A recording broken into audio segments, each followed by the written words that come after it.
Hey everyone, Tim Albrecht here, aside lead planners from YFP Planning, Robert Lopez and Kelly Reddy-Heffner, providing a special update with more information on the student loan announcements that came out just in the past couple of weeks from the Biden administration.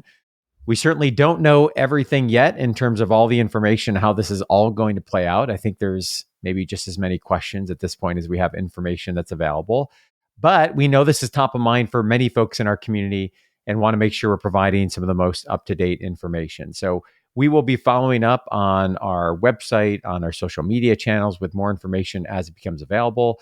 And of course, for those folks that are clients of YFP Planning, you'll be working with Robert and Kelly and the planning teams to make sure that we're seeing this through and all the questions that you have. But let's jump in with some of the major changes that we've been waiting for, dating all the way back to the beginning of the pandemic, March 2020, after several extensions of the administrative forbearance. And I think we finally have what is maybe the last extension of the forbearance and some more information about where we're going to be going from here. So, Robert, let's start with the first key provision of the updates from the Biden administration, which was yet another extension. So tell us about what's included and how long this is going to last and whether or not it will be the last one. Yeah, so the first and foremost, the easiest thing to explain about this entire package is the extension. So we know that no payments, $0 payments and zero interest will continue through December 31st of 2022. Payments are expected to begin January 1st. So we do agree at YFP Planning that this is the last extension and that payments will start. President Biden, during his announcement, said that several times. We need to start making payments again. So all these $0 payments will continue to count towards PSLF. The 0% interest will continue to not penalize anyone for not making payments, but we should start preparing for what those payments will look like in the new year. So get out the calculators, figure out the math. Servicers are not saying that yet, but I would expect those announcements to start coming out about 90 days out, which will be at the beginning of October. So sometime between now and Halloween, I would expect servicers to start reaching out saying, hey, payments are starting back January 1st. This is what your payment is expected to be based off of your last announcement. This is the income recertification that we require or do not require for you specifically. There was a previous announcement that income certifications would not be required until next year, 2023. So there should not be a forced income certification for current repayment plans, but we'll touch more about that here in a minute. Yeah, and this is really interesting. So we've talked about this before, but January of 23 will be just shy of 3 years of when this had started back in March 2020. So we have two groups, right? Folks that were paying, their student loans, didn't have to pay for a while. Now they're going to have to pay again. And we now have 3 graduating classes that have not had to make student loan payments. So that's the second group of people that have graduated recently, were never making those payments before, and now are going to have to start making those payments to begin with. So we know that for many folks in our community, student loans tends to be a big part of the financial plan. And so, this is going to certainly come into play of, depending on what this payment is and the repayment plan and pathway we're choosing, how does this impact other parts of the financial plan as we look to restart these payments? So that's step number one, or I guess the big piece of information number one is on further extension of the forbearance. Kelly, the second part was around providing targeted debt relief to low and middle income families through debt cancellation. This had been speculated on for a long time about what would or would not the Biden administration do, how much would it be, would this fly in terms of actually seeing this through. So what actually came to be of the debt cancellation?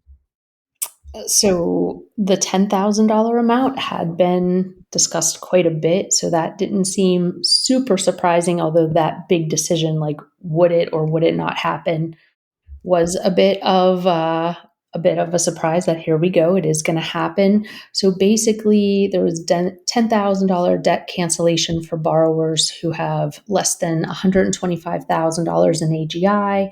As single households, $250,000 AGI for couples and households. And then there was also the provision of an additional $10,000 if you had a Pell Grant. So of course that has led to trying to figure out, did I have a Pell Grant? So you can look at studentaid.gov.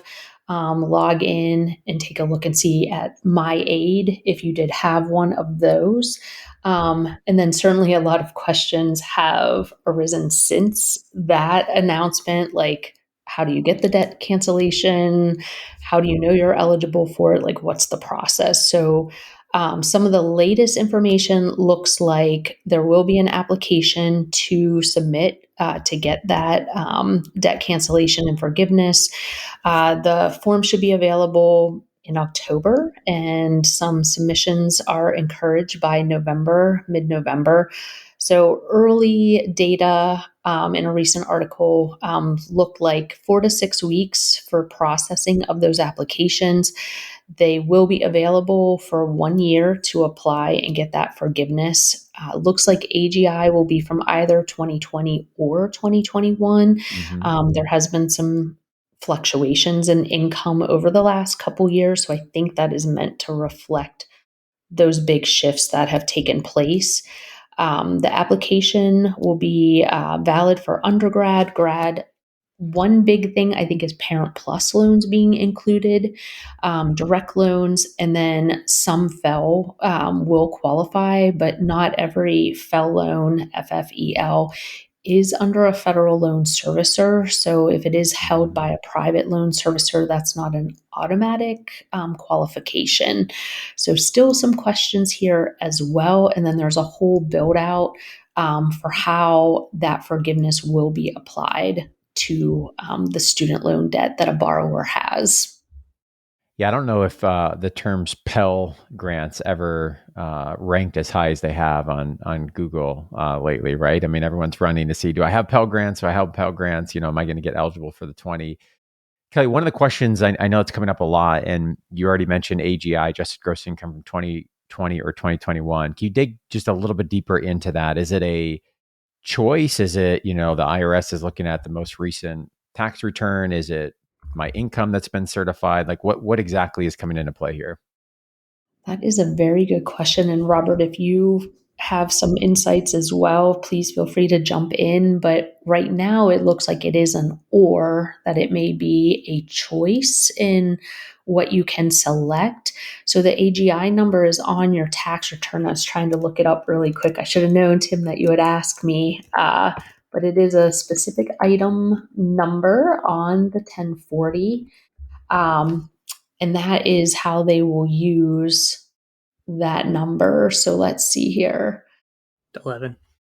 I was going to say, I think the tax form is changing though this year too. So don't quote me on this. I was going to say in 2021, it was line item 11. And it literally says in bold, this is your adjusted gross income. So that is where you can look and see on a 2021 or 2020 tax return what that number is, so that you have some insight into whether you might qualify or not. Yeah, And really it's not so important. much that you'll have to choose which one, it's that if either year qualifies. So if either year qualifies, then they will automatically select that. So for individuals that already have provided that data to the government through other income certifications, that will automatically be there. Those people will automatically receive that amount. For those that have not submitted income certification forms ever, or have not submitted them since COVID started, that will be when the application for resubmission or recertification will be necessary. So for the majority of our listeners who have not sent one in since 2019, which is based off of 2018 data, because we would never want you to input it, a lot of them are going to have to resubmit to allow access to those 2 years of taxes. Yeah, really important, right? Because I think some folks, when they heard that announcement, I know I heard it come out, people are instantly thinking about what is my AGI today? And so if we're talking about an or 2020 or 2021, or in the case of folks that, haven't obviously had to submit through income certification, making sure we see this through, because I think a lot of pharmacists, just by nature of where they fall income wise, we're going to have individuals that are on this line from 1 year to the next. So probably more so than maybe other healthcare professionals that are clearly either below it or clearly above this AGI threshold. Robert, the third big area in this announcement was around new and improved income-driven repayment plans. Tell us about the changes that are coming here, and probably one of the areas where I'm seeing a lot of questions come forward about how might this benefit pharmacist borrowers. So the new income-driven repayment plan has not been formally announced. So we have some information on it. We don't have the name yet. There's been some conversations of enhanced income contingent repayment, and I'm sure it's going to be super cool and have an acronym. But the biggest benefit here is that we are decreasing the overall amount of required minimum payments for everyone. So, brief recap on how income-driven repayment plans work. They generally take your adjusted gross income, which we now know is line 11 on your previous year's tax return, the 1040. They take your adjusted gross income for your household, whether that's an individual or married filing jointly, depends on the payment plan they're in. They subtract out a portion of the poverty line. So the poverty line in America is roughly $12,000 for an individual and $4,000 for each dependent. So for a household of two, that would be $16,000 roughly. And then they get to multiply that by 150%. And that's what we're doing currently. So we take AGI from last year minus 150% of the poverty line, and then we get to move forward. So 150% of the poverty line for a household of two would be $24,000. The new repayment plan is going to increase that amount from 150% to 225% for all borrowers. So that same household of two that was before subtracting 24,000 from AGI is now going to get to subtract 36,000 from AGI. So they're decreasing their discretionary income, according to the government, by $12,000 additional dollars, which is going to save them $1,200 a year at the given 10% amount of payment, which is $100 a month. So at nothing else, just increasing the poverty line amount from 150 to 225% is going to save a household of two $100 a month. The additional change that we're seeing is a decrease from that 10% of discretionary income. For undergraduate loans, they're saying to decrease that to 5%. So that would be an even greater. It would cut your payment in half for undergraduate loans. So for individuals that have only undergraduate, congratulations, now you're only going to pay 5% of discretionary. For individuals like the majority of our listeners that have either only graduate or a combination of graduate and undergraduate, it's going to be a weighted average. So they'll take the percentage of your loans that are undergraduate and make that 5%, the percentage of your loans that are graduate and make that 10%. How are they going to classify between graduate and undergraduates? All the listeners are yelling at their cars right now. Generally speaking, the government should have a way to track that, as well as the government can track anything. But the easiest way for you to look at it online is subsidized versus unsubsidized loans. So if you're on studentaid.gov and you're looking at your loans, if they say subsidized, those are generally from your undergraduate years. If they say unsubsidized, those are generally from your graduate years. If you consolidated your loans, they will still say direct consolidated subsidized or direct consolidated unsubsidized. That's how you'll know what those are going to be like. But before payments start in January, there will be calculators released online. There will be calculators on studentaid.gov. Again, I believe your loan servicers will start reaching out once the application for this loan repayment plan is available, because it's not even available today. I would expect to hear something along the lines of, here's the new repayment plan called Enhanced Income Contingent Repayment. Apply by maybe November 15th for the new payment to start on January 1st. Yep. So there will be a deadline that you must apply for this new plan if it's in your best interest by date for it to apply under the new repayment plan. And just to get long-winded some more, we don't know that that's going to be better for everyone, right? So remember, we haven't recertified our income since 2019, which was 2018 data. So for a lot of our listeners, they could have been in lower income positions. They could have been residency. They could have still been in school when those income forms were submitted. So although this payment plan as a whole is a decrease in amount, you would be required to recertify your income based off of the most recent year's taxes, so 2021. So for a lot of our listeners, their 2021 discretionary income amount is a lot higher than that 2018 total. Right. So we might be making the recommendation to stay on the previous pay, repay IVR for one more year to get that value of the lower discretionary income. And anyone who has questions of that student loan analysis, please go to yourfinancialpharmacist.com and find the student loan analysis page, and we'll talk it out with you directly. A little pitch there. But that is such a valuable point. You know, if Tim Baker was on, he would say it depends, right? What should we do? Depends on, does it make sense to recertify or not? So I think at face value, I look at this new calculation, and even if we assume someone has all graduate loans and that number is not going to change, 10%, but there's going to be a benefit because of the change in the federal poverty limit. that's under the assumption we're making the same income, previous as to we are now. I think what's often getting overlooked is exactly what you're saying. Last time I recertified as a resident, that was 3-4 years ago. So maybe it doesn't make sense to recertify, even though there's benefits of this new plan. Maybe for some people it does. Oh, and by the way, we're just talking about one part of the financial plan. And of course, this has implications on cash flow and where we could leverage money elsewhere in the plan. So I think this really gets into the value of the planning, not only around the student loans, but also taking a step back as we look at the rest of the financial plan. And just to reiterate again, maybe for the third time, when you guys talked about this, when it was hot off the press just a couple weeks ago, more information has come out since then. And so, to Robert's point, the income driven repayment plan has not been formally announced. I think they should do a naming contest, by the way. That'd be really fun. Bodie McBoatface. Yeah. So more information to come, and we'll be updating the group and the community as we get that information. And I think there's going to be a lot, of course, that's coming out here over the next month or so. Kelly, next natural follow-up question is, what should we be doing now while we wait for more information to be forthcoming? I mean, all along we've been saying to try to be prepared. So again, that monthly payment amount, as Robert said, you should be getting some information coming up soon about what that is. If we're working together, we've done an estimate. So there should be some ballpark idea of what you need to have available starting in January. So I'd be putting that away for the next couple months, so you're in the habit of doing that.